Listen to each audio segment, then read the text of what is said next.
Hello and welcome to the Grand Line Review, your source for everything One Piece, and more specifically, Sagas in Minutes, the series that aims to equip you with the basic knowledge to leap into the wilderness of One Piece. And today, we'll be going on an adventure into the great unknown of the heavens in order to defeat a god as we break down the Sky Island Saga.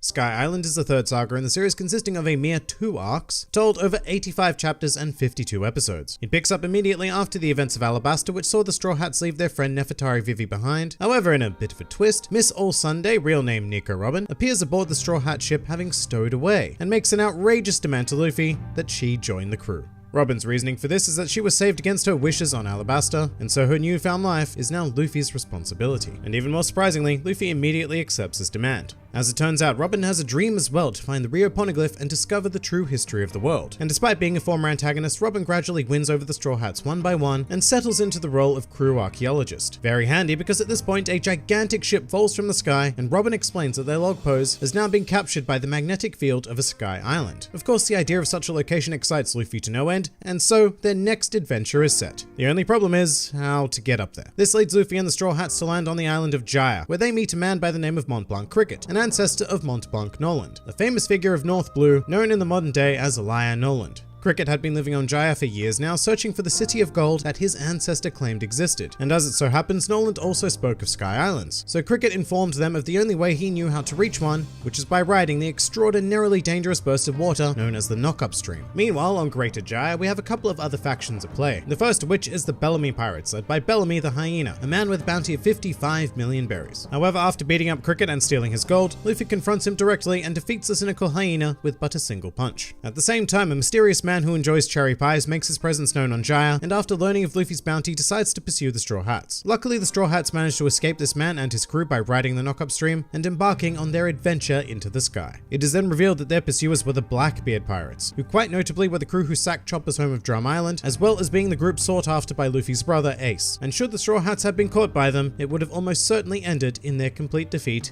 if not demise. Elsewhere in the world, Luffy's defeat of Sir Crocodile on Alabasta has caused some incredibly big waves, as a meeting is convened at the Holy Land of Marijois in order to decide who will replace Crocodile as one of the 7 Warlords of the Sea. This meeting was called by the Gorosei, also known as the 5 Elder Stars, who are the ruling faction of the world government. However, heading up this meeting is the Fleet Admiral of the Marine, Sengoku, and 3 other Warlords of the Sea are present, including the world's greatest swordsman, Draco Mihawk, as well as 2 new figures in Bartholomew Kuma and Don Quixote Doflamingo, both of whom are presented as wildly powerful figures with bounties of 296 million and 340 million respectively. The meeting is intruded upon, however, by an enigmatic figure who is identified as Lafitte, a banished sheriff from West Blue known for his brutality, who has come to suggest a candidate for the warlord position. Elsewhere in the Grand Line, we are also introduced to the strongest man in the world, Edward Newgate, who captains the Whitebeard Pirates and refuses a letter from a member of the Red Hair Pirates, claiming that if Shanks wants to talk to him, then he needs to do so in person. And as such, Shanks makes the decision to set sail and meet Whitebeard. But that is a story for not now.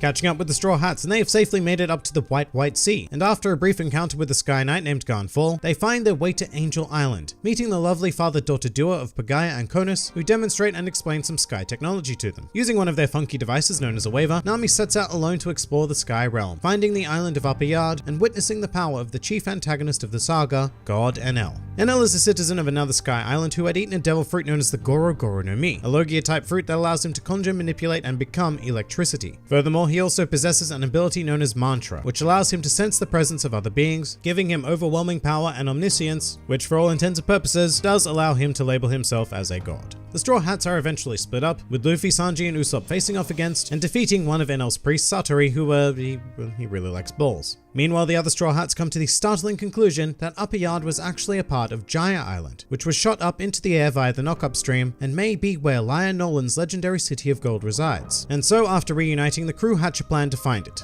but end up embroiled in a death game concocted by Enel, along with the native people of Upper Yard, the Shandians, led by Wiper, who are fighting Enel's forces to reclaim their homeland. During this game, 2 more of Enel's priests are beaten, one by the hands of Tony Chopper, and the other by the swords of Zoro. Furthermore, the leader of Enel's militia is convincingly beaten by our newest Straw Hat, Nico Robin. As the game comes to its climax, only 6 individuals remain conscious. The former god of Skypiea, Garnfall, the leader of the Shandian tribe Wiper, Roronorazoro, Nika Robin, Nami, and Enel himself. Oh, and it should also be stated that Luffy was still up and running, however he wasn't included in this number as he was stuck inside a giant snake at the time. Despite being outnumbered, Enel swiftly disposed of everyone else with his Devil Fruit abilities, save for Nami, who he invited to come with him. Although eventually Luffy catches up with them and confronts Enel on the Arc Maxim, a device intended to facilitate the destruction of the entirety of Skypiea. However, due to the whole being rubber thing, Enel's lightning strikes have no effect on Luffy whatsoever, which causes Enel to make this face. Despite that, Enel manages to trap Luffy's arm in a bowl of gold and send him flying off the Arc. However, this is far from the end, and Luffy struggles to make his way back to Enel, climbing up Giant Jack with a golden hand and everything. But right before the final showdown, it is time for a flashback, focusing on a figure that we've heard a lot about at this point, Mont Blanc Noland. 400 years ago, Noland was an explorer who made frequent trips into the Grand Line, and one day he and his crew were caught in a storm, but they were saved by the sound of a bell, following which led them to the island of Jaya. Here, Noland met and eventually befriended the Shandian tribe, becoming particularly close with the warrior Kalgara, who showed Noland the City of Gold.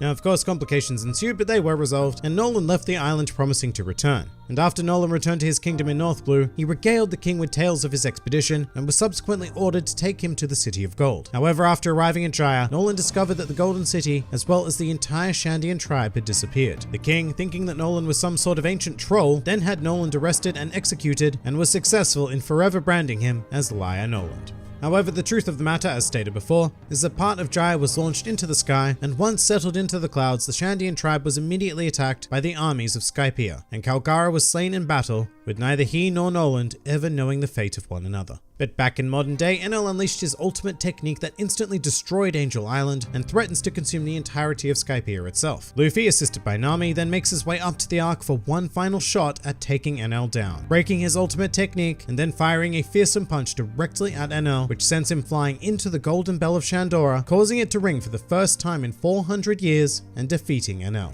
And back on Jaya, Noland's descendant Cricket hears this ringing, as well as sees the gigantic shadow cast by Luffy, and breaks down crying as his ancestors' words were finally confirmed to be true. In the aftermath of the battle, Garnfall reassumes his position as the god of Skypiea and begins working with the Shandian tribe to make Skypiea a place in which they can all live in peace. Prior to leaving the island, Robin discovers a poneglyph which reveals the location of another of the ancient weapons, this time being Poseidon. However, much to her surprise, another message is inscribed in the ancient language from none other than the former pirate king, Gold D. Roger. And after reading this, Robin comes to the conclusion that the true history of the world will be found on Raf Tel, the location in which Luffy must reach to become the next pirate king.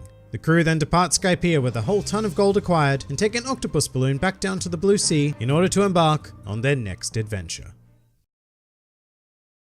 Next time on Sagas in Minutes, we're going to be stepping into a rather dark chapter in One Piece history as the Straw Hats face their greatest challenge yet, both within and outside of the crew, as we explore the turmoil of the Water 7 saga. If you enjoyed this video and the content this channel produced in general, then please do consider donating to the Grand Line Review Patreon, because the support of all of you amazing people is what continues to make this channel possible. And if you'd like to see more videos like this but apply to other anime and manga series, then please do check out my second channel, New World Review, for all of your wider needs. And if you'd like to join the fun at any time, then please do head over to my Discord server, where a wide array of shenaniganry takes place on a daily basis. And finally, please do comment with your thoughts on the Sky Island Saga.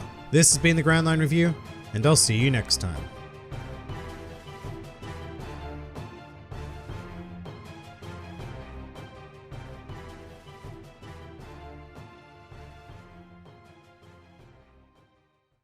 So when we meet Cricket for the first time, he's pretty damn annoyed at his ancestor Noland for having forced him to live a rather undignified life because of his so-called lies. Although personally, I'd be more annoyed at genetics for being forced to live with a giant chestnut on my head. But maybe that's just me.